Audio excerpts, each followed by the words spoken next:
The Metro North station is coming to Co-op City. 30 minutes to Penn Station. But how long will it take to get to the Co-op City station without access to the south side of the tracks? For full access, we need Ramp C, the road to the tracks, the road to the train. Here we are in the Bronx at what used to be the entrance ramp to I-95 North. We're on the north side of westbound Pelham Parkway. It's October 1st, 2023. We're about to take one of the last trips from City Island directly to Co-op City's Section 5. We used to be able to do that, take Ramp C directly to Palmer Avenue on the way back from City Island. This is Grace. Grace is going to take a little walk along that same Ramp C route. Let's see where it leads. Ramp C is the road Section 5 used to take to get home from City Island or the beach or from the Pelham Parkway turnaround, coming back from the direction of the zoo. Ramp C no longer leads to Palmer Avenue, but it's not totally destroyed yet. It could still serve an important purpose. Ramp C is the road to the tracks. This is where that road to the tracks starts. This is the road that could take cars and buses to the south side of the tracks from either direction of Pelham Parkway, once the station's finally built. That's not in the plans right now, though. The MTA's Metro North plan is to have one entrance and one entrance only on the Co-op City Section 5 side of the tracks, on the north side of the tracks, on Erskine Place. Right about there. We in Co-op City don't want everyone who wants to take the train having to slog through Section 5 to reach the station. People from outside of Co-op City want to avoid doing that as well. We're getting close. See that trestle? And Co-op City is right there, hiding behind some trees. We've reached the tracks. Here's a bird's eye view of the route we just took. Pelham Parkway, up Ramp C, to the road to the tracks. And right on cue, here comes a train passing Co-op City on the way to Westchester and Connecticut.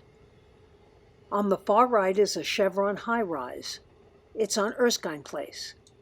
To its left, 3 towers on Elgar, a triple core on Hunter Avenue, a side view of another Chevron, and some private houses.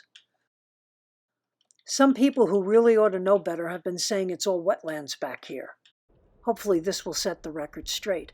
Look at the size of that advertising monopole and look at the size of this truck.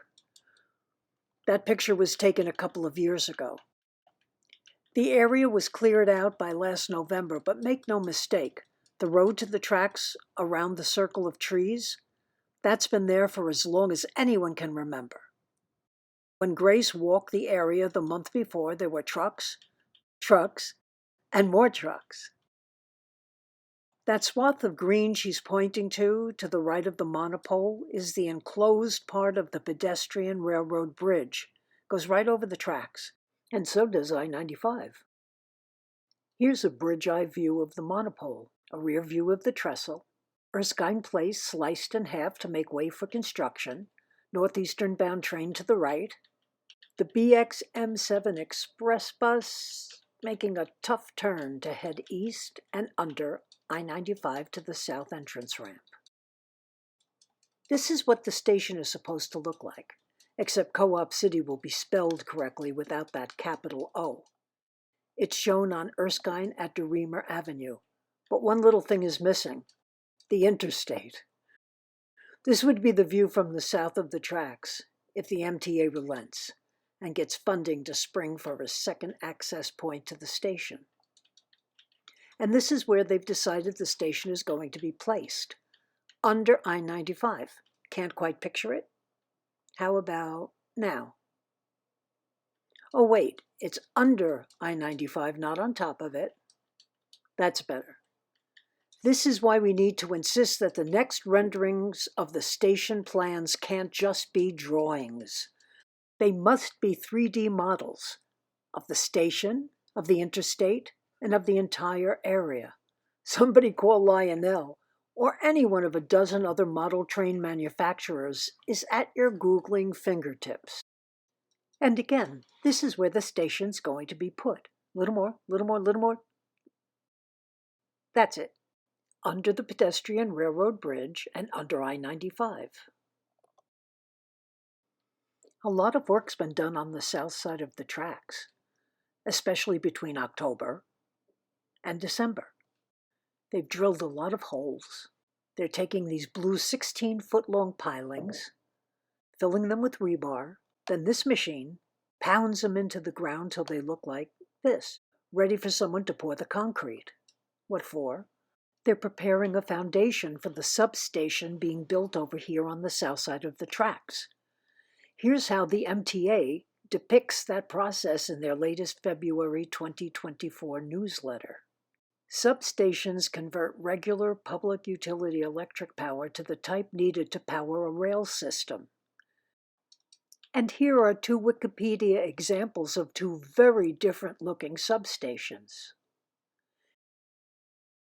If any or all of that can be accomplished, preparing a support for an additional connecting elevator and staircase array from the south side of the tracks to the north side's top landing is surely feasible. Let's give that artist rendering of the station another really careful look. Look at that 3-level staircase.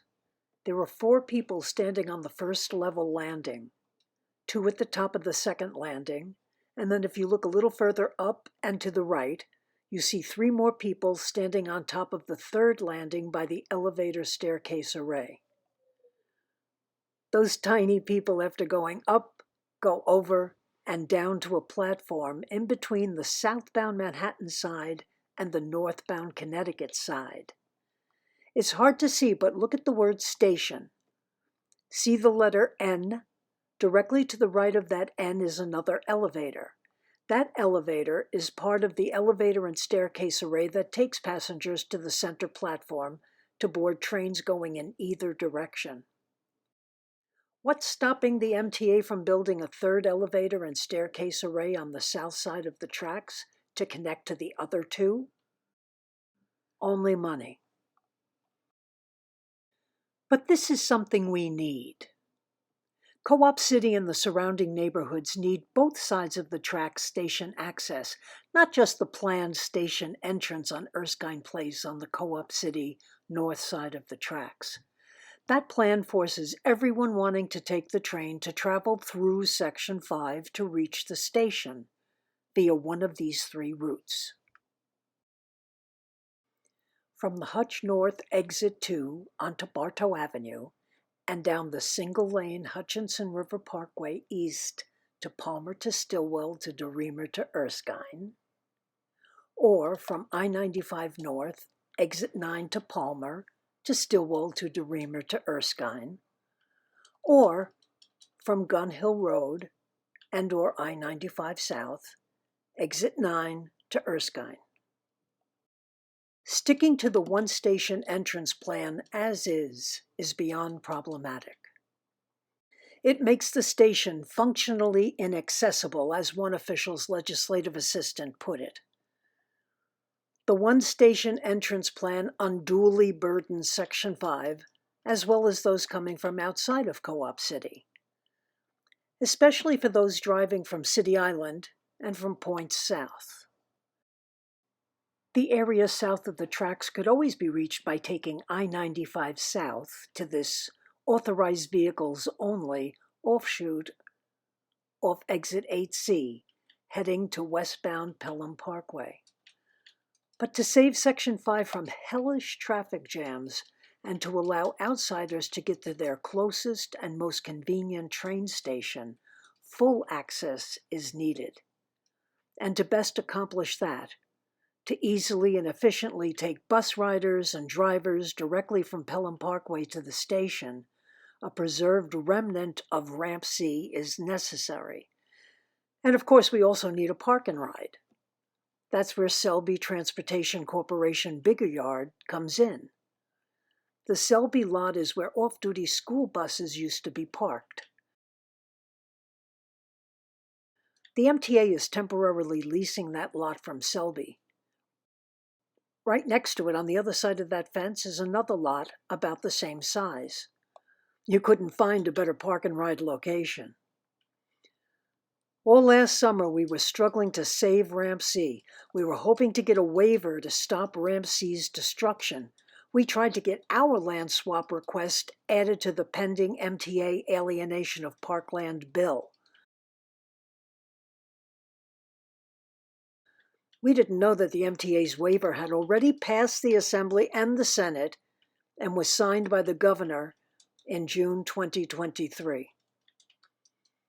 Ramp C can no longer take Section 5 drivers directly from Pelham Parkway to Palmer Avenue, but it's not too late to utilize what's left of it in a way that's a win-win-win for everybody: Metro North, area commuters, and the people of Section 5.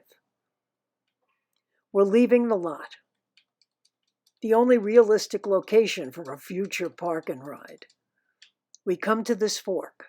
That left fork, that's the exit 8C offshoot from I-95 south on the way to westbound Pelham Parkway.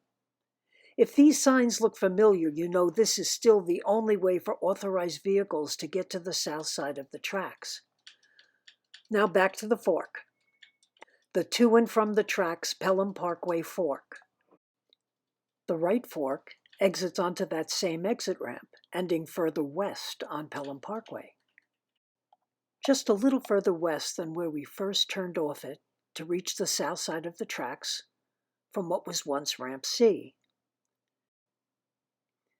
Let's rally together to make the Metro North Co-op City Station serve all of us and benefit all of us inside Co-op City as well as our Penn Station-bound neighbors. What's left of Ramp C, our former favorite route home, remains the road to the tracks, but for our neighbors, could truly become their road to the train, and a lifesaver for Section 5.